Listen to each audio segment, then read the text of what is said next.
আজি শ্ৰদ্ধাৰ ককাইদেউ অতি শ্ৰদ্ধাৰ ককাইদেউ যি যোৰহাট জগন্নাথ বৰুৱাৰ বিশ্ববিদ্যালয়ৰ উপাচাৰ্যৰ পদ শুৱনি কৰা ককাইদেউৰ হতুৱাই মই গ্ৰন্থখন উন্মোচন কৰালোঁ আৰু অতি মোৰ হেঁপাহ আছিলে জীৱনত কিবা এটা কৰা, কিবা এটা লেখা মেলা কৰা।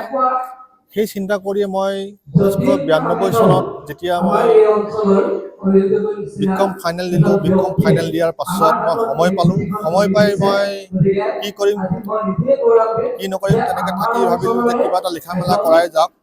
সেই বুলি ভাবি মই হাতত কলম লৈ লিখিবলৈ চেষ্টা কৰিলোঁ আৰু কেতিয়াবা কলম থমকি যায়, যিহেতু অভিজ্ঞতা নাই। সেইকাৰণে তথাপি থমকি নৰলেও লিখি গৈ থাকিলোঁ। শেষত ভাবিলোঁ যে এখন কিতাপেই হ'ব। সেই কিতাপখন মই আজি সুদীৰ্ঘ 32 বছৰ মই থৈ দিলোঁ, কাৰণ মই সেইখিনি সময়ত মোৰ সাহস আৰু অৰ্থৰ অভাৱ আছিলে। গতিকে তেনেকেই আলমাৰীত পৰি থাকিলে। তাৰপিছত মই চিন্তা কৰিলোঁ যে এইখন কিতাপেই হ'ব পাৰে। মোৰ সহধৰ্মণীয়েও মোক অনুপ্ৰাণিত কৰিলে। শেষত গৈ মই গৈ পাণ্ডুলিপিটো প্ৰস্তুত কৰিলোঁ। প্ৰস্তুত কৰি পিনি শ্ৰদ্ধাৰ ককাইদেউক হাতত মই তুলি দিলোঁ।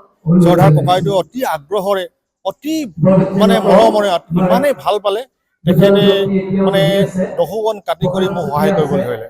কাৰণ ককাইদেউৰ লগত আমি একেখন স্কুলতে ডাঙৰ দীঘল হোৱা, গতিকে মই ককাইদেউক ক'বলৈও বেয়া নাপায়, মোক ক'বলৈও বেয়া নাপায়। গতিকে সেই সূত্ৰে মই ককাইদেউৰ প্ৰথম ওচৰ চাপিলোঁ আৰু ককাইদেউৱে যেতিয়া মোক সাহস দিলে, প্ৰেৰণা দিলে, উৎসাহ দিলে, গতিকে মই আৰু তাত নিশ্চিন্ত মই গ্ৰন্থখন প্ৰকাশ কৰিবৰ কাৰণে আগবাঢ়িলোঁ।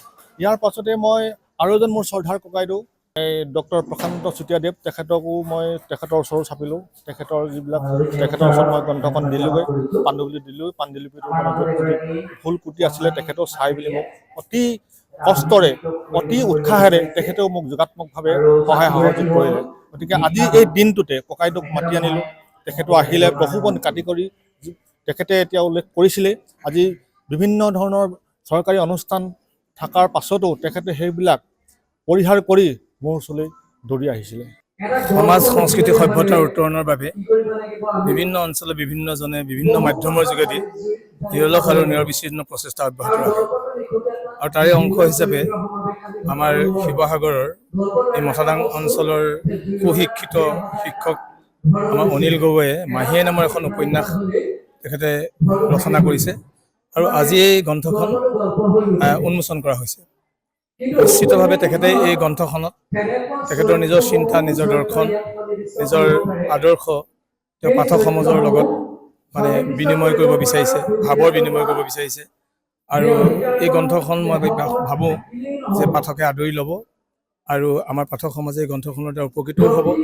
মই মাত্ৰ এটাই আশা কৰিম, যাতে এই গ্ৰাম্য অঞ্চলৰ যিসকল নতুন প্ৰজন্ম তেওঁলোকেও যাতে এনেধৰণে গ্ৰন্থ অধ্যয়ন কৰাৰ এটা পৰিৱেশ যেনেকৈ অনিল গগৈয়ে নিৰ্মাণ কৰিব বিচাৰিছে, আমাৰ সকলো ৰাইজ বা সকলো সমাজ সচেতন ব্যক্তিয়ে যাতে এনেধৰণৰ গ্ৰন্থ অধ্যয়ন কৰাৰ পৰিৱেশ এটাও নিৰ্মাণ কৰে।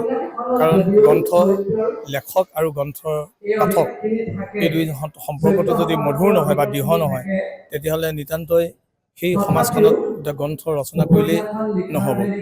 গতিকে গ্ৰন্থ এখন যেতিয়া ৰচনা হৈছে, তেতিয়াহ'লে নিশ্চিতভাৱে পাঠক সমাজেও তেওঁলোকৰ নিজৰ দায়িত্ব আৰু অনুগত্য প্ৰকাশ কৰিবৰ কাৰণে আগবাঢ়ি আহিব লাগিব।